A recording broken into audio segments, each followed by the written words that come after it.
అందరికీ నమస్కారం. సత్యదర్శనానికి అందరికీ స్వాగతం, సుస్వాగతం. మరి సత్యదర్శనంలో ఈరోజు ఒక గ్రేట్ గురువు యొక్క జన్మదినము. మరి ఆయన గురించి మనం తెలుసుకోబోతున్నాము. ఆయన ఎవరో కాదు, పత్రిజీ గారు ఎన్నోసార్లు చెప్తూ ఉంటారు. ఆయన నోటి నుండి ఎంతో విని ఉన్నాం మనం. లోబ్సాంగ్ రాంపా గారు, మరి ఆయన యొక్క బుక్ యూ ఫర్ ఎవర్ అని చదివి పత్రిజీ నేను ఎంతో ఇన్స్పైర్ అయ్యాను అని ఎన్నోసార్లు ఎన్నో సందర్భంలో చెప్పడమే కాకుండా ప్రతి ఒక్క పిరమిడ్ మాస్టర్ ఈ బుక్ చదవాలి అని ఎన్నోసార్లు చెప్పి ఉన్నారు. మరి అలాంటి ఆయన జన్మదినం ఈరోజు. ఆయన జన్మదినం సందర్భంగా ఆయన గురించి, ఆయన యూ ఫర్ ఎవర్ బుక్ గురించి తెలియజేయడానికి మనతో పాటు ఉన్నారు సీనియర్ పిరమిడ్ మాస్టర్ లక్ష్మీనారాయణ గారు. మరి సార్ పిఎస్ఎస్ఎం మూమెంట్లో 18 సంవత్సరాల నుండి ఉన్నారు. అంతేకాకుండా 2 ధ్యాన జగత్తులో భాగంగా 2 పిరమిడ్లు నిర్మించి ఆ పిరమిడ్లో ధ్యానాన్ని బోధిస్తున్నారు.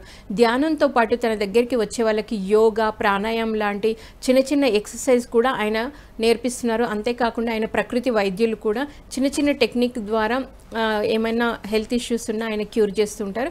సో ఈరోజు ఆయన మాటల ద్వారా మరిన్ని విషయాలు మనం తెలుసుకుందాము లోబ్సాంగ్ రాంపా గారి గురించి. సార్ నమస్తే సార్. సార్ చక్కటి టిబెటన్ గురువు ఈయన గురించి ఎన్నోసార్లు పత్రిజీ చెప్తూ ఉంటారు. మరి ఈరోజు ఆయన జన్మదిన సందర్భంగా ఆయన తలుచుకోవడము, ఆయన గురించి మాట్లాడుకోవడము చాలా హ్యాపీగా ఉంది సార్. మరి ముందుగా ఆయన ఎక్కడ జన్మ తీసుకున్నారు, ఆయన పేరెంట్స్ ఎవరు, ఆయన గురించి మీ మాటల్లో. ఇప్పుడు మనం లోబ్సాంగ్ రాంపా గారు యాక్చువల్గా యూకేలో అంటే ఇంగ్లాండ్లో డెన్వర్లో జన్మించాడు. ఆయన 1910 ఏప్రిల్ 8వ తారీఖు నాడు, అంటే 1910 అంటే ఆల్రెడీ 115 సంవత్సరాల క్రితం అనమాట. అయితే ఆయన యాక్చువల్గా అయితే బై బర్త్ ఆయన ఒక క్రిస్టియను, కానీ ఆ తర్వాత బౌద్ధ మతంలోకి మారి బౌద్ధ భిక్షుడుగా, బౌద్ధ సన్యాసిగా మారాడనమాట. అయితే తనను తానుగా ఎప్పుడు టిబెట్ బౌద్ధ సన్యాసిగానే ఆయన పరిచయం చేసుకుంటాడు.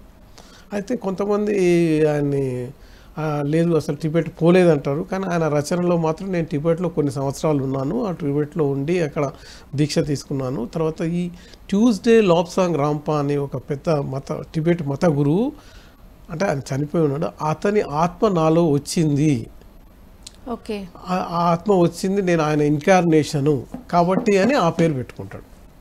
అతని పేరు అయితే హస్కిన్ అనమాట, హెన్రీ హస్కిన్.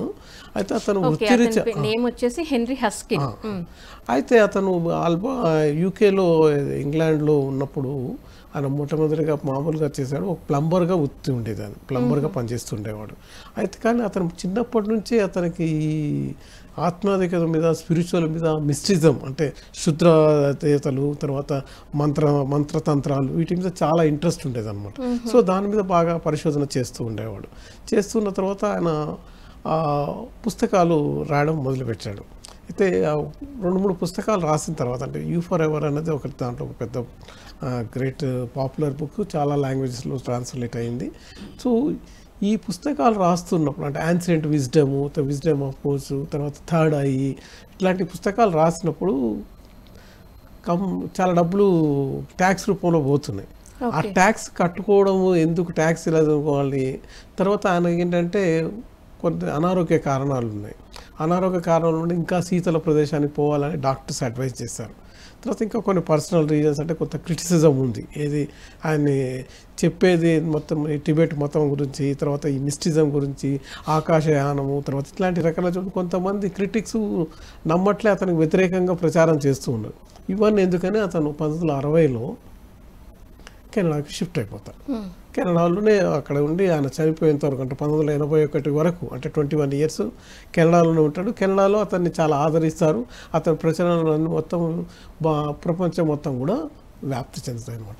సో అది ఆయన ఇంగ్లాండ్ నుంచి మూవ్ అయిపోయి కెనడాలో షిఫ్ట్ అయ్యి కెనడాలో ఉంటాడు అనమాట. సో ఈయన ఏంటంటే ఆయన రచనలు మెయిన్గా ఎలా ఉంటాయంటే, ఆయన పశ్చిమ దేశానికి చెందిన వ్యక్తి, అంటే ఈజ్ అయిన యూరోపియను, సెటిల్డ్ యాజ్ ఎ కెనడియను, కానీ ఆయన యొక్క పుస్తకాలన్నింటినీ కూడా తూర్పు దేశాలు, అంటే మన భారతదేశంది, బర్మాది, తర్వాత టిబెట్ది, చైనాది, వీటి యొక్క ఇన్ఫ్లుయెన్స్ బాగా ఎక్కువ ఉంటుందన్నమాట. ఇక్కడ మన మతం నమ్మకాలు ఎలా ఉన్నాయి, మనం ఎలా ఉంటాము, మన కల్చర్ ఎలా ఉంటుంది, మన విశ్వాసాలు నమ్మకాలు ఎలా ఉంటాయి, వీటి మీదనే ఆయన చెప్తాడనమాట. ఆయన చెప్తూ పశ్చిమ వాళ్ళని క్రిటిసైజ్ చేస్తాడు. వాళ్ళు అసలు ఏదైనా ప్రతిదానికి రుజువు కావాలంటారు. దేవుడు ఉంటే ఎక్కడ నాకు చూపించమంటారు, లేదు ఇది ఆకాశాన్ని ఉంటే నువ్వు నన్ను తీసుకుపోయి చూపించానంటారు. అలా వాళ్ళు నమ్మరు కాబట్టి వాళ్ళకి ఇంకా చాలా నేర్చుకోవాల్సి ఉంది. అలా కాకుండా మన ప్రాచ్యులు అంటే మన తూర్పు దేశస్తులు అంటే భారతదేశం కలిపి వీళ్ళు చాలా అడ్వాన్స్గా ఉన్నారు. వీళ్ళలో మునులు ఋషులు చాలా తపస్సు చేసి ధ్యానం గురించి, యోగా గురించి వీటన్నిటి కనిపెట్టారని వీటి గురించి రాస్తాడు. అయితే దానిలో మరణం గురించి క్రిస్టియానిటీలో అంటే నువ్వు మరణం చనిపోగానే నువ్వు స్వర్గం వెళ్ళిపోతావు, లేకుంటే నరకం వెళ్ళిపోతావు, లేకుంటే ఇలా చేస్తాను, అలానే క్రిస్టియానిటీలో రాసి ఉంటుంది అన్నమాట. అయితే ఈయన అలా కాదు, ఏమంటే మరణం అనేది ఎవరికి లేదు, మరణం అనేది ఓన్లీ శరీరానికి ఉంది కానీ నీ ఆత్మకు లేదు. ఆత్మ అనేది ఉందా లేదా అనేది అక్కడ క్రిస్టియానిటీలో, జూడోయిజంలో, తర్వాత యూదుల్లో చర్చనీయ అంశంగా ఉంది. కానీ ఈయన ఏమంటాడంటే ఆత్మ ఉంది, ఆత్మని నేను చూశాను, ప్రతి ఒక్కరు కూడా చూసుకోవచ్చు. తర్వాత మీకు ఒక ఓన్లీ స్థూల శరీరమే కాదు, సూక్ష్మ శరీరం కూడా ఉంది, తర్వాత ఎథరిక్ బాడీ ఉంది, తర్వాత ఆరా ఉంది, ఇలాంటివన్నీ చెప్తాడనమాట. అవి ముందు బ్రిటన్లో నమ్మకం, కొంతమంది నమ్ముతారు, కొంతమంది నమ్మలేరు. కానీ ఎప్పుడైతే కెనడా వచ్చి ప్రచారం చేస్తాడో అప్పుడు అన్ని దేశస్తులు అంటే ఇంక్లూడింగ్ అమెరికాలో, ఆస్ట్రేలియాలో కూడా ఆయన రచనలు చాలా పాపులర్ అయ్యి ఆయన కల్ట్ అంటే ఆయన సొంతంగా ఒక మతాన్ని ఏం స్థాపించలేదు, కానీ అతని అనుయాయిగా చాలామంది ధ్యానం నేర్చుకోవడం, తర్వాత ఈ ఆకాశయానం కోసం ప్రయత్నం చేయడం, తర్వాత తనకున్న రోగాలని కానీ వాటిని ఈ ధ్యానం వల్ల తగ్గించుకోవడం, తర్వాత ఆయన పుస్తకాలకు ప్రచారం కల్పించడం, ఇవన్నీ జరిగాయి అన్నమాట. అలాగే మనకు బ్రహ్మర్షి పత్రిజీ గారు మొట్టమొదటిగా ఆయన ఈ పుస్తకాన్ని యూ ఫర్ ఎవర్ అని పుస్తకాన్ని చదివిన తర్వాత అది 2-3 సార్లు చదివిన తర్వాత ఆయనకు నాకు సందేశం వచ్చింది, నా లైఫ్లో నేను ఏమి చేయాలి అనేది నాకు తెలిసిందే అని అంటారు. అంటే ఆయన పిఎస్ఎస్ఎం మూవ్మెంట్ స్టార్ట్ కాకుండా 1971లో అంటే ఆయన 60లో రాశాడు ఈ పుస్తకం.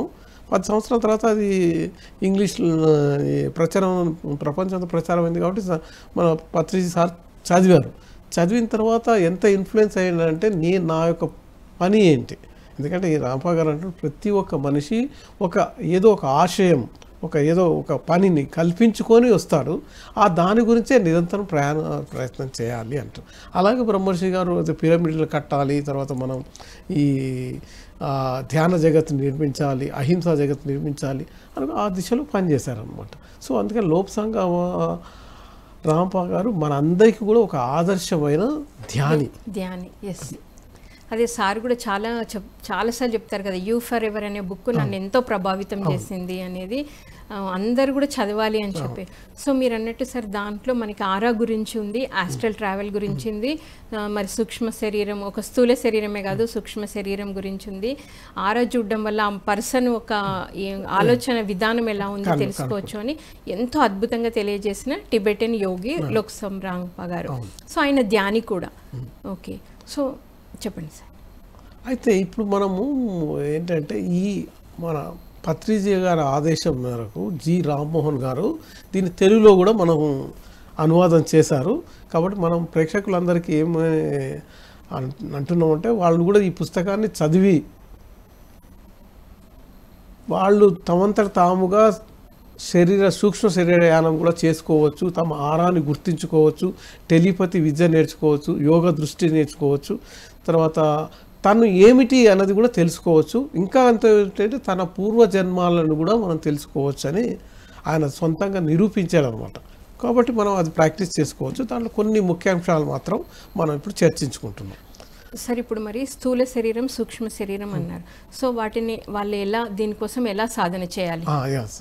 ఇప్పుడు ప్రతి మనిషికి మన అందరికీ తెలుసు భౌతిక శరీరం, స్థూల శరీరం ఉంది అని. అయితే ఈ స్థూల శరీరం కాకుండా ఈ మన శరీరం మొత్తం వ్యాపించి ఉన్న ఒక సూక్ష్మ శరీరం అనేది ఉంది. ఆ సూక్ష్మ శరీరం ఆత్మ చెప్పినట్టు వింటుంది. మన వేదాల్లో కూడా చెప్తే స్థూల శరీరము, సూక్ష్మ శరీరము, కారణ శరీరం అంటాం. అంటే స్థూల శరీరం అనేది మన భౌతిక శరీరం అయితే, సూక్ష్మ శరీరం అనేది మనసుతోటి ట్రావెల్ చేస్తుంది, అదే కారణ శరీరం అనేది ఆత్మతోటి ట్రావెల్ చేస్తుంటుంది. అయితే ఈ సూక్ష్మ శరీరము ఎక్కడుంది చూపియండి అని పాశ్చాత్యులు అడుగుతూ ఉంటారు. అయితే దానికి ఒక ఉదాహరణ రాంపా గారు ఏం చెప్తారంటే, మీరు ఒక గ్లాసులో నిండా నీళ్ళు నింపండి. నింపిన తర్వాత దాంట్లో ఒక 2 చెంచాలు చక్కెర వేయండి. గ్లాస్ అయితే నీళ్లు వణికిపోవు, ఆ నీళ్లు మొత్తం దాంట్లో కరిగిపోతాయి. కరిగిపోయి ఎక్కడున్నాయంటే ఆ నీరు మొత్తంలో ఉన్నాయి. షుగర్ ఎక్కడుంది? షుగర్ ఎక్కడుంది. కాబట్టి అలాగే మన దేహాన్ని మొత్తం కూడా ఈ సూక్ష్మ శరీరం వ్యాపించి ఉంటుంది. కాకపోతే దాని సాంద్రత తక్కువ ఉంటుంది. కాబట్టి దీంట్లో కలిసిపోయి మనకు ఆ సూక్ష్మ శరీరం కనబడతలేదు. కానీ ఎప్పుడైతే మనం సాధన చేస్తామో, బాగా ధ్యానం చేస్తామో, మన సూక్ష్మ శరీరం చూసుకోవచ్చు, ఎదుటి వాళ్ళ సూక్ష్మ శరీరం కూడా చూసుకోవడానికి వీలు పడుతుంది. ఆ తర్వాత ఆ సూక్ష్మ శరీరంతో వాళ్ళు ఎన్ని సముద్రాలు దాటి ఉన్నా, ఎంత దూరంలో ఉన్నా, ఎక్కడ ఉన్నా కూడా అది సముద్రం నుంచి కావచ్చు, అడవుల్లో కావచ్చు, విమానం ఎక్కడి నుంచి అయినా దూరిపోయి మనం చూడగలుగుతాం. ఎందుకంటే దాని సాంద్రత చాలా తేలికగా ఉంది కాబట్టి. సో అలా అయితే దానికి మెయిన్ ఆ కాన్సెప్ట్ తెలుసుకోవడం కోసం మనం 2 విషయాల గురించి ఆయన చెప్తాడు. ఒకటేమో ఎథరిక్ బాడీ, రెండోదేమో ఆరా. ఈ ఎథరిక్ బాడీ అంటే ఏంటి? ఎథరిక్ బాడీ అనేది ఇప్పుడు మనం ఏదైతే మన శరీరం ఎలా ఉందో ఆ శరీరానికి అతుక్కొని, అంటే జస్ట్ ఒక 1 mm 2 mm దగ్గరలోనే దాని ఆ ఎథరిక్ అనేది మనకు మొత్తం ఒక అయస్కాంత శక్తిలాగా, విద్యుత్ శక్తిలాగా అది మన ఆవరించి ఉంటుంది ఎప్పటికీ. ఆ ఆవరించి ఉన్న తర్వాత ఎప్పుడైతే మనం చనిపోతున్నామో, చనిపోయినప్పుడు అది శరీరము చల్లబడి ఎండిపోయేటట్లు ఉన్నప్పుడు అప్పుడు మళ్ళీ ఆ ఎథరిక్ బాడీ బయటికి వచ్చేస్తుంది అనమాట, విడిపోతుంది. ఈ ఎథరిక్ బాడీ ఉండడం వల్ల ఏంటంటే మనకు ఒక ప్రొటెక్షన్ ఉందన్నమాట. ఈ ఎథరిక్ బాడీ తోటే మనము యాక్చువల్గా అది మనం ఏ ఆకారంలో ఉన్నామో అదే ఆకారంలో అది మొత్తం శరీరం మొత్తం పైన ఒక తొడుగులాగా ఉంటుందన్నమాట. ఈ ఎథరిక్ బాడీ వల్ల ఉపయోగం ఏంటి అంటే, మనం చేసే మన ఆలోచనలు, తర్వాత మనం చేసే పనులలో అది ఒక మనకు గైడెన్స్గా ఉంటుందన్నమాట. అయితే ఆ తర్వాత నెక్స్ట్ స్టెప్ ఏంటంటే, ప్రతి మనిషికి ఇంకో పైన కవర్ ఉంటుంది, దాన్ని ఆరా అంటారు. ఆరా అంటే మనం దేవతలను వాళ్ళు చూస్తున్నప్పుడు మనకి వెనక ఒక పసుపు పచ్చంది ఒకటి కనబడ్డట్టు కనబడుతుంది. అది ఏంటంటే ఒక కోడిగుడ్డు ఆకారంలో మనిషిని మొత్తం ఆవరిస్తూ ఉండి, తలపైన ఎక్కువ ఉండడం, తర్వాత కొద్దిగా నడుము దగ్గర కొద్దిగా ఎక్కువ ఉండి, కాళ్ళ దగ్గర చాలా తక్కువగా ఉంటుందన్నమాట. ఈ ఆరాలు రకరకాల రంగుల్లో ఉంటాయి. మనకు విప్జిఆర్ అని తెలుస్తాం. ఈ వర్ణమాలలో తెలుపులో 7 రకాల రంగులు ఉంటాయంటే వైలెట్, ఇండిగో, బ్లూ, తర్వాత గ్రీను, తర్వాత ఎల్లో, తర్వాత ఆరెంజ్, రెడ్. అంటే రెడ్ అన్నిటికంటే చాలా సాంద్రత ఎక్కువ ఉంటుంది. తర్వాత వైలెట్ అనేది అన్నిటికంటే చాలా తక్కువ ఉంటుంది. కాబట్టి వైలెట్ అన్నటువంటి అధమ పురుషుడు అనమాట. అది రెడ్ అన్నటువంటి ఉన్నత పురుషుడు. ఈ మధ్యలో రకరకాలు ఉంటారు. కొంతమంది ఒక ఆరా ఉంటేనేమో అతను చాలా దానగుణంగా ఉంటాడు, ఇంకో ఆరా ఉంటే ధనవంతుడు పిసినారిగా ఉంటాడు, ఇంకో ఆరా ఉంటే రంగులో ఉంటే మామూలుగా ఈ సోమరిపోతుగా ఉంటాడు. తర్వాత ఇలా రకరకాల రంగులతోటి ఉంటే మళ్ళీ ఆ రంగుల మిశ్రమంతో, ఇప్పుడు మనం ఒక రెడ్ ఉంది, రెడ్ బ్రౌన్ కలిపితే ఇంకో కలర్ వస్తుంది, బ్లూ గ్రీన్ కలిపితే ఇంకో కలర్. అలా ప్రతి ఒక్క మనిషి యొక్క ప్రవర్తనని ఎవరైతే ఆరాలు తెలుసుకునే వ్యక్తి ఉంటాడో అతను ఆ మనిషిని చూడంగానే చెప్పగలుగుతాడు. చెప్పి ఈ వ్యక్తి ఇలాంటి తను ఈ విధంగా జరుగుతుంది, ఈ విధంగా జరుగుతుంది. ఈ ఆరాలను కనుక్కోవడం మన భారతదేశం కానీ, చైనాలో కానీ, టిబెట్లో కానీ, బర్మాలో ఉన్న మునులు ఎప్పటి నుంచో 1000 సంవత్సరాల నుంచి ఆ విద్య వాళ్ళకి తెలుసు అనమాట. తెలుసు కాబట్టి వాళ్ళు ఎవరి దగ్గర, ఇప్పుడు ఒక రాజు దగ్గర పోతే రాజాను ఈ పని చేయాలి అని చెప్పగలిగారు. అలాగే మునుల దగ్గరికి ఎవరైనా వెళితే నువ్వు ఇలా తపస్సు చేయాలి, లేకుంటే ఇలా ధ్యానం చేయాలి, ఇలా చేసుకోవాలి అని వాళ్ళు చెప్పగలుగుతారు అనమాట. అదే ఇప్పుడు విశ్వామిత్రుడు ఉన్నాడు, రాముడు యొక్క ఆరా చూసి నువ్వు ఇలా ఇంత గొప్పవాడు అవుతావని ఆయన చెప్పి అతన్ని ట్రైనింగ్ చేశాడు. సో అలా మనం ఈ ఆరా గురించి మనం తెలుసుకోవచ్చు. ఈ ఆరాన్ని తెలుసుకోవడం కానీ, ఎథరిక్ కానీ తెలుసుకోవడం కావాలి మనం సొంతంగా కూడా చేయొచ్చు. చేసే విధానం కూడా వాళ్ళు చెప్పారు. మనకు అంత డీటెయిల్స్లో పోవాల్సిన అవసరం లేదు. కానీ దానికి ఏంటంటే మనం ఇంకొక వ్యక్తి సహకారంతో, ఒక వ్యక్తిని అతని చేతులు వేసి ఆ తర్వాత మధ్యలో ఏమైనా గాలి ప్రవేశిస్తుందా లేదా అని చూస్తే దాన్ని బట్టి మనం ఎథరిక్ బాడీ ఉందని తెలుసుకోగలుగుతాం. అలా కాకుండా మనం ఒక డిమ్ లైట్లో ఉండి, తర్వాత బ్యాక్ సైడ్ నుంచి లైట్ వస్తూ, తర్వాత ఒక బ్లాక్ కర్టన్ పెట్టేసేసి, ముందు అద్దం పెట్టేసేసి మనం చూస్తూ ఉంటే మన ఆరా అనేది అస్పష్టంగా కనబడుతుంది. అది స్పష్టంగా కనబడాలంటే వేరే వ్యక్తితోటి ఇద్దరు కలిసి అప్పుడు ఒకరినొకరు ఆరా చూసుకుంటే అప్పుడు కొద్దిగా కరెక్ట్గా మాడుతుంది అనమాట. ఎందుకంటే అద్దంలో చూసుకున్నప్పుడు కొంత వక్రీభవనం జరుగుతుంది, అద్దం మసకగా ఉండవచ్చు, తర్వాత వెనక ఉన్న కర్టన్ సరిగ్గా ఉండకపోవచ్చు, కానీ మనం మన ఆరాన్ని చూసుకోవచ్చు, మనం మన ఎథరిక్ బాడీని చూసుకోవచ్చు. అదే ఆయన చెప్తున్నాడు అనమాట. అయితే ఈ క్రమంలో అయిన తర్వాత వీటి గురించి తెలిసిన తర్వాత మనం ముందు ఈ సూక్ష్మ శరీరము తర్వాత స్థూల శరీరం అంటే ఏంటో తెలుసుకున్నాం. సూక్ష్మ శరీరం అనేది అంటే సూక్ష్మ శరీరంతో మనం ఏం చేయొచ్చు అంటే జనరల్గా ఏంటంటే మన బాడీ నుంచి స్థూల శరీరం నుంచి మనకు తెలవకుండా కూడా సూక్ష్మ శరీరం ఒక్కోసారి బయటకు వస్తుంది. బయటకు వచ్చి వేరే చోటికి వెళ్ళి తన పనులు ముగించుకొని మళ్ళీ సూక్ష్మ శరీరం స్థూల శరీరంలోకి వెళ్తుంది. అదే మనం మొదటి నుంచి నేను సూక్ష్మ శరీరయానం చేయగలుగుతాను, నేను సూక్ష్మ శరీరాన్ని గుర్తించుకోగలుగుతాను అని ఎవరికైతే నమ్మకం విశ్వాసం ఉంటుందో వాళ్ళు సాధన అభ్యాసం చేస్తూ ఆ సూక్ష్మ శరీరాన్ని మనం కనుక్కోగలుగుతాం. ఎలా అంటే ఇప్పుడు సూక్ష్మ శరీరము మన శరీరం లాగానే మనకు కనబడుతుంది. అంటే ఎందుకంటే ఇది మన శరీరం స్వాతంత్రంతో చాలా తేలిగ్గా ఉంటుంది. అయితే దాన్ని కనుక్కోవాలంటే ఏం చేయాలంటే మనం ఒక ప్రయత్నం చేయాలి అనుకుంటే మనం ఏం చేస్తామంటే ఒక రాత్రి పడుకొని ఆ తర్వాత దాంట్లో లైట్ డిమ్గా పెట్టుకొని సూక్ష్మ శరీరం నాది బయటికి రావాలి, నా సూక్ష్మ శరీరం బయటికి రావాలి అనే ఒక ఆలోచనతోటి ఆ ధ్యానంతో మనం ధ్యానిస్తున్నప్పుడు మెల్లమెల్లగా మనకేదో ఒక జర్క్ వచ్చినట్టు వచ్చి ఆ సూక్ష్మ శరీరం బయటకు వస్తుంది. అప్పుడైతే జనాలు ఏంటంటే భయపడి ఇదేదో అయిపోయిందంటే మళ్ళీ సూక్ష్మ శరీరం లోపలికి వెళ్ళిపోయి రాదు, అప్పుడు మళ్ళీ రాదు, మళ్ళీ 2-3 రోజుల తర్వాత మళ్ళీ ప్రయత్నం చేయాల్సి ఉంటుంది. అయితే సూక్ష్మ శరీరం బయటికి రాగానే అప్పుడు మనం సూక్ష్మ శరీరం మనని చూస్తుంటుంది. ఎందుకంటే మన శరీరంలో ఉన్నప్పుడు అవయవాలు పనిచేయట్లేదు. నార్మల్గా స్తబ్దంగా ఉంటుంది, ఓన్లీ శ్వాస ఉంటుంది కానీ దాంట్లో ఆత్మ లేదు కదా. లేకపోతే ఆత్మ ఏంటంటే ఆత్మకు కన్ను లేకపోయినా కూడా అది ఆత్మతో చూస్తుంటే ఈ శరీరం నిర్జీవంగా కనబడుతుంది. అమ్మ నా శరీరానికి ఏదో అయిపోయిందని వాడు అనుకోగానే ఇమీడియట్గా మళ్ళీ భయపడుతున్నాడని మళ్ళీ సూక్ష్మ శరీరం వచ్చి లోపలికి వెళ్ళిపోతుంది. అలా ఎప్పుడైతే మనకు ఏమి కాదు, నాకు ఏమి కాలేదు, నా శరీరంలోకి ఎవరు వేరే వాళ్ళు వస్తే ఆత్మ రాదు అని ఎప్పుడైతే మనకు నమ్మకము విశ్వాసం ఉంటుందో అప్పుడు మాత్రమే సూక్ష్మ శరీరయానం చేయగలుగుతాం. లేకపోతే మాత్రం ఎప్పుడైతే మనకు ఒక భయం, 2 రకాల భయం ఉంటుంది. ఒకటి ఏంటంటే నా శరీరంలో అసలు ప్రాణం లేనట్టు కనబడుతుంది, ఏదో అయిపోయింది, చచ్చిపోయారా నేను అని ఒక డౌట్. రెండోది అరే నేను ఇప్పుడు ఎక్కడికో వెళ్ళిపోతున్నాను, నాకు అమెరికాలో నా కొడుకున్నాడు, అక్కడికి పోయి చూసి వచ్చే వరకు 15 నిమిషాలు పడుతుంది, ఈ 15 నిమిషాల్లో మరి వేరే వాళ్ళు వచ్చి నా శరీరంలో దూరిపోతే ఎలా? ఈ 2 రకాల భయాలు ఉంటాయి. ఈ 2 రకాల భయాలు నిలిచినప్పుడు ఆటోమేటిక్గా వస్తుంది. అయితే అప్పుడు మనం ఏం చేయాలి అంటే మనం పడుకొనే ఉంటాం కదా, ఈ నిర్జీవ శరీరాన్ని స్థూల శరీరాన్ని చూస్తూ పైన కింద అటు నువ్వు ఎక్కడికంటే అక్కడికి పోవచ్చు, గోడలోంచి దూరవచ్చు, కాబట్టి పైకప్పు నుంచి చూస్తూ అటు ఇటు చూడాలి.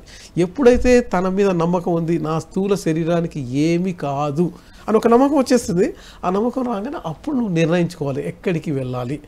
నేను నా మిత్రుడి దగ్గరికి వెళ్ళాలి, లేదు నేను సూక్ష్మ లోకాలకు వెళ్ళాలి, లేదు నా కొడుకు దగ్గరికి వెళ్ళాలి. ఏదైతే అనుకుంటే మన యొక్క ఈ సూక్ష్మ శరీరం యొక్క వేగం ఎంతదంటే మనోవేగంతో పోతుంది కదా. మనోవేగం అంటే మనం ఇప్పుడు ఇక్కడ అనుకున్నాం, నేను ఇప్పుడు అమెరికాలో మా కొడుకు దగ్గర ఉండాలంటే 20,000 కిలోమీటర్లు 1 సెకండ్లో వెళ్ళిపోతాం అక్కడ. ఆ సూక్ష్మ శరీరంతో వెళ్ళి ఆ సూక్ష్మ శరీరంతో మా అబ్బాయి యొక్క సూక్ష్మ శరీరంతో మాట్లాడగలుగుతాం. నువ్వు ఏం చేస్తున్నావు అంటే ఎంత చదువు ఉంటుంటే వాడితో మాట్లాడినప్పుడు వాడి భౌతిక శరీరంలో ఏ షర్టు ఏ ప్యాంట్ వేసుకున్నాడు, వాడికి బ్రేస్లెట్ ఉందా, మెడలో చైన్ ఉందా, లేకుంటే చెవులలో హెడ్ ఫోన్స్ ఉన్నాయా, అంతవరకు కూడా మనం చెప్పగలుగుతాం అన్నమాట. సో అలాంటి పరిస్థితి. కానీ దీనికి మెయిన్గా కావాల్సింది ఏంటంటే నమ్మకం ఉండాలి, సాధన. ఎప్పుడైతే సాధన చేస్తున్నప్పుడు సూక్ష్మ శరీరం ఎంతోమంది చేశారు. నేను మా ఆవిడ అప్పుడప్పుడు సూక్ష్మ శరీరయానం చేసి అనుభవాలు చెప్తుంటుంది, ఏది నేను ఇట్లా పోయాను, తర్వాత వీళ్ళని కలిశాను, అలా చేశాను అని. అయితే అవి మనం డెఫినెట్గా ఏంటంటే ఈ సూక్ష్మ శరీరయానానికి కళలకి సంబంధం ఉంటుంది. కొంతమంది ఏంటంటే సూక్ష్మ శరీరయానం చేసిన తర్వాత అది గుర్తుంచుకోలేరు, ఎందుకంటే వాళ్ళకి లాజికల్ మైండ్ అంటది ఇదంతా తప్పు, నువ్వు చూసలేదు అనేటప్పుడు ఎప్పుడైతే ఆ ఘర్షణ జరిగి అది ఒక పీడకలగా గుర్తుపెట్టుకుంటాడు. అలా కాకుండా అది కరెక్ట్గా అనుకున్నప్పుడు ఏమైతే తెల్లవారు లేవగానే అతను మొత్తం గుర్తుంటుంది అనమాట. ఎందుకంటే అలా అఫర్మేషన్ ఇచ్చుకొని నేను సూక్ష్మయానం చేస్తున్నాను, చేసింది నాకు మొత్తం గుర్తుంది అంటే నేను ఆ లోకాలకు వెళ్ళాను, ఆ లోకాల్లో వీళ్ళని కలిశాను, నా బంధువుల్ని కలిశాను, తల్లిదండ్రులను కలిశాను, మిత్రుల్ని కలిశాను, వాళ్ళతో ఈ విధంగా చర్చించాను, లేకుంటే నా పూర్వజన్మలో ఇలా ఉన్నాను, ఇవన్నీ కూడా అతను పూసగుట్టినట్టు చెప్తారనమాట. అది కానీ కొంతమంది ఏంటంటే దీన్ని ఒప్పుకోరు. అంటే కొంత తర్కశాస్త్రంలో ఏం చేస్తారంటే లేదు సూక్ష్మ శరీరయానం లేదు, ఇది నువ్వు చెప్పేదంతా హాలుసినేషన్ తర్వాత ఇంకేదను, కానీ మనకు కొన్ని రుజువులు కూడా ఉన్నాయన్నమాట. సూక్ష్మ శరీరయానం చేసి ఇట్లా జనాన్ని ఒక ఉదాహరణకి ఒక 10 సంవత్సరాల అమ్మాయి ఉంటుంది. ఆ అమ్మాయి ఎంత డ్యాన్స్ చేస్తుందంటే ఇప్పుడు ఒక క్లాసికల్ డ్యాన్సరు 60 సంవత్సరాలు 70 సంవత్సరాల ప్రాక్టీస్ తోటి ఎంత చేస్తుందో అంతకు మించి చేస్తున్నది. మరి ఆమె డ్యాన్స్ నేర్చుకొని 3-4 సంవత్సరాలు అవుతుంది. ఎలా జరిగింది అప్పుడు ఆమె సూక్ష్మయానం చేసినప్పుడు ఆమె తెలుసుకుంటుంది అనమాట. ఆమె అంతకుముందు ఒక పెద్ద ప్రఖ్యాత డాన్సరు, ఆ డాన్సర్ ఉండి డ్యాన్స్ చేస్తున్నప్పుడు ఏదో ప్రమాదవశాత్తోటి అకాల మరణం చెందింది. అకాల మరణం చెందింది కానీ ఆమె చేయాల్సిన కోరికలు మొత్తం ప్రపంచంలో ఇచ్చే ప్రదర్శనలన్నీ ఆగిపోయినాయి కదా, అవి జన్మలో తీర్చుకోవడం కోసం ఆమె 6-7 సంవత్సరాల నుంచే డాన్సర్గా మొదలుపెట్టి ఒక 4 సంవత్సరాలు ఇప్పుడు ఆమె జీవితం మొత్తం పెద్ద పెద్ద పెద్ద ప్రదర్శనలు ఇచ్చి ఒక పెద్ద డాన్సర్గా చనిపోతుంది అన్నమాట. సో అలా సూక్ష్మయానం గురించి మనం తెలుసుకోవచ్చు. అలాగే కొంతమంది ఏంటంటే కొంత రోగాలు చాలా ఉంటాయి, ఆ రోగాలు తగ్గట్లేదు, అసలు సర్జరీ చెప్తున్నారు, సర్జరీ అంటే నాకు చాలా భయం, నా గుండె ఎక్కడ కోస్తారో అని. అప్పుడు వాళ్ళతోటి మనం సూక్ష్మ శరీరయానం చేసినప్పుడు ఏమైందంటే వేరే వైద్యులు వాళ్ళు చేసేసి ఈ సూక్ష్మ శరీరయానం మన సూక్ష్మ శరీరంలో ప్రవేశించి మనకు ధైర్యాన్ని చెప్పి మన ఫిజికల్ బాడీ మీద వాళ్ళు సర్జరీ చేసి వెళ్ళిపోతారు. ఓకే. సో అలా కూడా జరుగుతుంది అనమాట. ఇలా చాలా ఉదాహరణలు ఉన్నాయి. కాబట్టి మనం ఈ సూక్ష్మ శరీరయానం లేదు అని చెప్పేదానికి భేదం లేదు, సూక్ష్మ శరీరయానం ఉంది అనడానికి మనకు రుజువులు ఉన్నాయి. సో ఇది సూక్ష్మ శరీరయానం గురించి అనమాట. కాబట్టి ఆయన రాంప గారు ఏమంటే మీరు ఎవరైనా కూడా మీరు ఒక నమ్మకాన్ని పెట్టుకోండి, ఒక అఫర్మేషన్స్ ఇచ్చుకోండి, ప్రాక్టీస్ చేయండి, కంపల్సరీగా మీరు సూక్ష్మ శరీరయానం చేస్తారు. మీ గత జన్మల గురించి తెలుసుకోవచ్చు, మీ తర్వాత రాబోయే జన్మల గురించి తెలుసుకోవచ్చు. మీరు ఈ వేరే సూక్ష్మ లోకాలు ఉత్తర లోకాలకు వెళ్ళి వాళ్ళందరినీ కలిసి ఎంతో ఉత్సాహం, సంతోషం, సుఖాన్ని ఆనందాన్ని పొందగలుగుతారని చెప్తారు. యా, బాగుంది సార్. అంటే మనం అఫర్మేషన్స్ చెప్పుకొని చక్కగా రిలాక్స్డ్ పొజిషన్లో పడుకొని మనం కావాలనుకుంటే ధ్యానం చేస్తూ ఆ సాధన ద్వారా సూక్ష్మ శరీరయానం చేయవచ్చు. కానీ భయపడకూడదు, భయపడితే మాత్రం మళ్ళీ వాపస్ సోల్ వచ్చేస్తుంది దీంట్లోకి. అది అన్నమాట. అంటే కొంతమంది ఏంటంటే భయపడడం వల్ల అప్పుడు ఏమవుతుందంటే సూక్ష్మ శరీరము తొందరగా రాలేదు అని. ఇప్పుడు కొంత జనరల్గా ఏమవుతుందంటే సూక్ష్మ శరీరము అర్ధరాత్రి మన శరీరాన్ని వదిలిపెట్టి విహరిస్తూ ఉంది, అటు వేస్తుంటే ఈ సూక్ష్మ శరీరానికి తన స్థూల శరీరానికి మధ్యలో సిల్వర్ కార్డు తోటి మనకు అనుసంధానం జరిగి ఉంటుంది. భగవంతుడు అలా చేస్తాడు.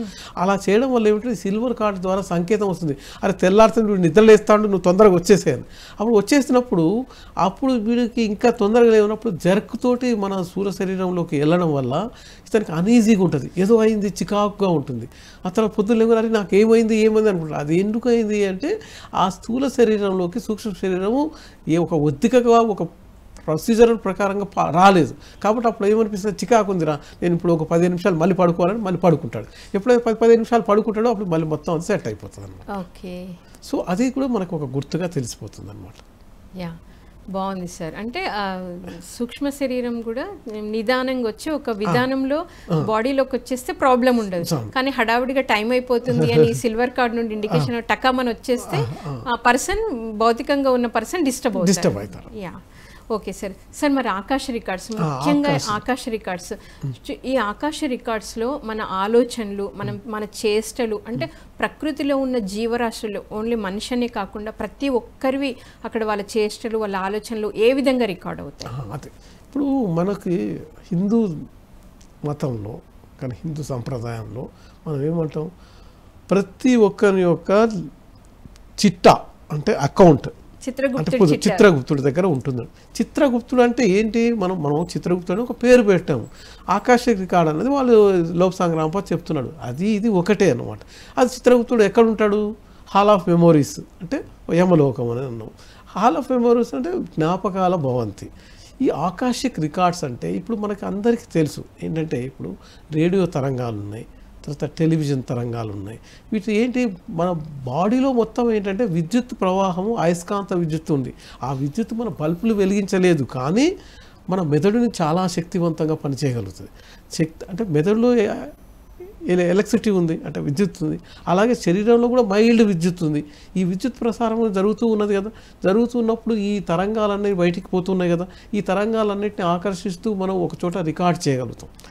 ఒక టేప్ రికార్డు ఉంది, లేకుంటే ఒక టెలివిజన్ ఉంది, తర్వాత ఒక రేడియో ఉంది, ప్రసంగం అక్కడికి పోతున్నాయి కదా.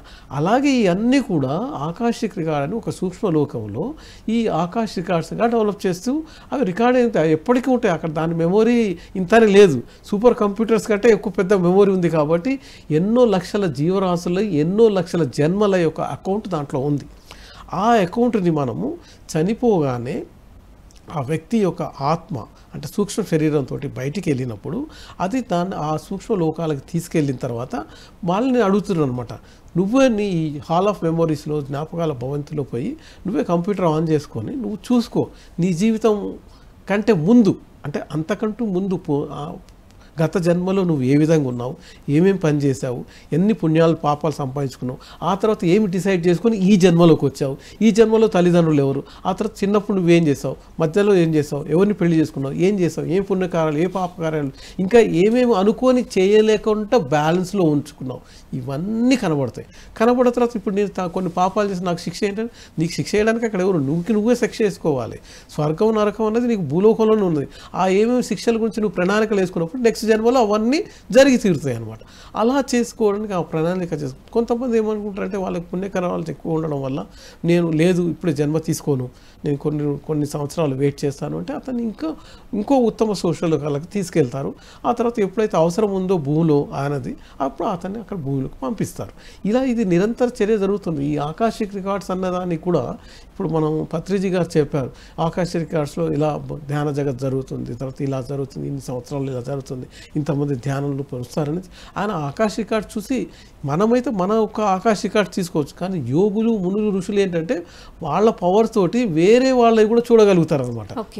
వాళ్ళు చూసి మనకు చెప్పగలుగుతారు. ఇప్పుడు ఎలా ఉందంటే ఇప్పుడు పత్రిజీ గారు ఆయన ఆకాశ రికార్డ్ చెప్పు ఒక వ్యక్తిని అంటే మార్గం శివప్రసాద్ గారు చూసింది కాబట్టి ఆయన మానవ ప్రసాద్ గారు చనిపోయే స్థితిలో ఉంటే ఆయన దగ్గరకు వచ్చేసేసి ఆయన సపర్యలు చేసి ఆయన తన శక్తితోటి తన ధ్యాన శక్తితోటి ఆయన బతికించి, బాబు నిన్ను బతికించిన ఇది నా జన్మ, ఇప్పుడు ఈ తర్వాత నువ్వు చేసే పనులంతా నేనే చెప్తే అది చేయాలి, నువ్వు పోయి అక్కడ కడతాల్లో ఉండు, మొత్తం పిరమిడ్ మొత్తం రీకన్స్ట్రక్షన్ చెయ్యి, ఆ తర్వాత ఇది చెయ్యి అని మొత్తం ఆయన ఆ దిశానిర్దేశం చేశాడనమాట. అలా ఎవరైతే మహాధ్యానులు తర్వాత జ్ఞానులు యోగులు ఉంటారో వాళ్ళు వేరే వాళ్ళ ఆకాశిక రికార్డుల ద్వారా వేరే వాళ్ళ యొక్క జన్మలు కూడా చూసి గత జన్మల గురించి, ఆ జన్మ గురించి, రాబోయే జన్మల గురించి చెప్పి వాళ్ళని గైడ్ చేసి తమ పద్ధతిలోకి మార్చుకుంటారు. సో ఇలా జరుగుతుంది. ఈ ఆకాశిక్ రికార్డ్స్ అనేది మనం ఆకాశిక్ రికార్డ్స్ కన్నా చిత్రగుప్త చిట్టా అన్నా కూడా ఒకటే. అదే అసలు చిత్రగుప్త అనేది కూడా నువ్వు దాని మీనింగ్ ఏంటంటే చిత్రమైన గుప్త నిధి అను. ఇది ఒక గుప్త నిధి. ఇది ఓకే సార్, అంటే ఇప్పుడు ప్రతిదీ అక్కడ రికార్డ్ అయి ఉంటుంది. సో ఆ రికార్డుని ధ్యానం చేస్తే ఎవరి రికార్డు వాళ్ళు చూసుకోవచ్చు. పత్రిజీ లాంటి వాళ్ళు అంటే అంత మహానుభావులు, అంత సాధన చేసిన వాళ్ళు వేరే వాళ్ళవి కూడా చూసి దానికి అనుగుణంగా ఇతరులను గైడ్ చేస్తూ వాళ్ళకు ఎలా ఉండాలి అనేది చెప్తూ ఉంటారనమాట. ఇట్స్ వండర్ఫుల్ సార్, నిజంగా చాలా బాగుంది. సో నెక్స్ట్ ఇంకా అంటే ఈ ఆకాశ రికార్డ్స్లో ఇప్పుడు వేరే జీవరాశులు కూడా ఉంటాయి. ఇప్పుడు మనుషులు మనం ఉన్నాం సార్, మనది రికార్డ్ అవుతుంది, వేరే ఇతర జీవరాశులది కూడా రికార్డ్ అవుతుంది. ఇప్పుడు మనకు సైన్స్ పరంగా కానీ అంటే క్వాంటమ్ ఫిజిక్స్ కానీ క్వాంటమ్ థియరీ వల్ల కానీ లేదు అంటే మన వేదాంతం లేకుంటే ఆత్మాధిక శాస్త్రం ప్రకారం కూడా ప్రతి సృష్టి మొత్తము అణువులో కణాల సముదాయము ఇంక్లూడింగ్ రాయిలో కూడా మనకు ఒక జడ పదార్థం అయినా కూడా దాంట్లో కూడా ఈ అణువులతోటే తయారైంది. వృక్షాల్లో అదే ఉంది, తర్వాత పక్షుల్లో అదే ఉంది, పశువుల్లో అదే ఉంది, మనుషుల్లో అదే ఉంది. కాబట్టి ఈ ఆత్మ అనేది ఒక విశ్వ ఆత్మ అనేది ఏదైతే ఉందో అది విశ్వాత్మ అనొచ్చు, పరమాత్మ అనొచ్చు, లేకుంటే ఒక పెద్ద డైనమిక్ చైతన్య పదార్థం అనొచ్చు. దానికి ఉండే చలన శక్తితోటి, దానికి ఉండే శక్తితోటి ప్రపంచంలో ఉన్న ప్రతి ఒక్క దానితోటి కనెక్ట్ అయి ఉందన్నమాట. అది ఒక మెగా సిల్వర్ కార్డ్ అనొచ్చు, ఏదని అనుకోవచ్చు. అలా ఉన్నప్పుడు వాళ్ళ యొక్క జరిగే సంఘటనలు అంటే వాళ్ళ ఆలోచనలు ఏమున్నాయి, వాళ్ళు చేసే చేష్టలు ఏంటి, వాళ్ళు చేయబోయే చేష్టలు ఏంటి, ఆ తర్వాత దాని యొక్క పర్యవసానం ఏంటి, అవన్నీ కూడా ఎప్పటికప్పుడు రికార్డ్ అయ్యి ఉంటూ ఉన్నాయి అన్నమాట. కాబట్టి ఇప్పుడు ఒక మనిషి తన పూర్వజన్మలో ఒక ఆవుగా ఉన్నాడు, అది కావాలంటే అతను తన ధ్యాన శక్తితో తెలుసుకోవచ్చు. ఆవుగా ఉండి ఏం పుణ్యం చేశాడు, ఎంతమంది పిల్లలకు తన పాలనిచ్చాడు, తర్వాత దానివల్ల వాళ్ళు ఎలా అయ్యారు, అందువల్ల అతని యొక్క దేవుడు అతనికి మానవ జన్మనిచ్చాడు. సో అలాగే మానవ జన్మలో ఇప్పుడు నేను చాలా చెడు పనులు చేస్తాను, నాకు చాలా పెద్ద ఒక విలన్గా పేరుంది. ఎందుకోసము అంటే అంతకంటే ముందు ఎంతమందిని మనం అపకారం చేశాము, ఏ విధంగా చేస్తాం, దానివల్ల మనం ఈ రోజు ఇలా జరుగుతున్నది అది తెలుసుకోవచ్చు అన్నమాట. సో ఇలా ఆకాశిక్ రికార్డ్స్ ద్వారా మనం పూర్తిగా తెలుసుకోవచ్చు. ఇలా కాకుండా మనం వేరే ఇంకేమైనా ఉన్నాయి అంటే వాటి గురించి కూడా మనం చెప్పవచ్చు. అంటే టెలిపతి కావచ్చు, యోగ దృష్టి కావచ్చు, తర్వాత ఊహాశక్తి కావచ్చు. సో వీటి అన్నమాట. ఓకే సార్, చాలా బాగుంది. అంటే మనకు సమయభావం వల్ల మనము ఇంకా మళ్ళీ కొన్ని ఎపిసోడ్స్ కూడా ఇది కంటిన్యూ చేద్దాం, ఎందుకంటే ఇది చాలా ఇంపార్టెంట్ సబ్జెక్ట్ సార్. ఎందుకంటే పత్రి సార్ నోటి నుండి కొన్ని వేల సార్లు మనందరం వినుంటాం. పిఎస్ఎస్ మూమెంట్లో ప్రతి ఒక్కరూ ఇది చదవాలి, ఎందుకంటే దీంట్లో అన్నీ ఉన్నాయి సార్. మీరు అన్నట్టు ఇప్పుడు ఊహాశక్తి, టెలిపతి, సూక్ష్మ శరీరము, స్థూల శరీరము, ఆకాశిక రికార్డ్స్ ఆయన రీసెర్చ్ చేశారు. ఆయన సాధన చేసి రీసెర్చ్ చేసి కనుక్కొని దాన్ని ఒక గ్రంథ రూపంలో తీసుకొచ్చిన బుక్కే ఇది. సో మీరు అన్నట్టు ఫస్ట్ మనకి యూ ఫర్ ఎవర్ అని ఇంగ్లీష్లో వచ్చింది. సో దాన్ని తెలుగులో ఎవరు సార్ చేసింది? రామ్మోహన్ గారు. అంటే పత్రి సార్ కూడా చాలా మంది చదవాలి అంటే తెలుగులో ఉండాలని చాలా బుక్స్ని సార్ తెలుగులోకి తీసుకొస్తుంటారు. అలా తెలుగులోకి వచ్చిన దీని పేరు మరణం లేని మీరు. సో ఎంతో అద్భుతంగా మరి ఆయన జన్మదినం సందర్భంగా ఈరోజు మనం ఆయన గురించి మాట్లాడుకోవడం, ఎంతో అద్భుతంగా ఆయన గురించి తెలుసుకోవడం, చాలా మీ మాటల్లో ఇంకా విపులంగా అందరికీ అర్థమయ్యేంతగా, ఎందుకంటే బుక్ చదవాలి అంటే అందరికీ సమయం కూడా కొన్నిసార్లు ఉండదు, కానీ ఇలాంటి ఎపిసోడ్స్ వల్ల వాళ్ళలోకి చాలా ఈజీగా వెళ్ళిపోతుంది సార్. ఎంతో అద్భుతంగా తెలియజేశారు. సో దీన్ని మళ్ళీ మనం ఎపిసోడ్స్గా కూడా తీసుకుందాం sir. Thank you so much. So ఎంతో అద్భుతమైన జ్ఞానాన్ని ఈరోజు మనం లక్ష్మీనారాయణ గారి ద్వారా తెలుసుకున్నాము. ఎంతో చక్కగా ఆయన చదివి ఆయన ఎంతో టెక్నిక్గా కూడా ఎక్స్ప్లెయిన్ చేశారు. చదివే విధానం ఎలా ఉండాలి, ఎలా చదివితే ఈజీగా మన లోపలికి వెళ్తుంది అని ఎంతో అద్భుతంగా తెలియజేస్తూ, మరి అంతటి లోప్సంగ్ రాంపా గారి జన్మదినం సందర్భంగా ఆయన ఎలా ధ్యానం చేసి తీసుకొచ్చిన గొప్ప నాలెడ్జ్ని ఈరోజు మనం తెలుసుకున్నాము. రేపు సత్యదర్శన కార్యక్రమంలో మరొక మాస్టర్తో మళ్ళీ కలుద్దాం. అప్పటి వరకు చూస్తూనే ఉండండి PMC, ప్రతిక్షణం సత్యదర్శనం. Thank you.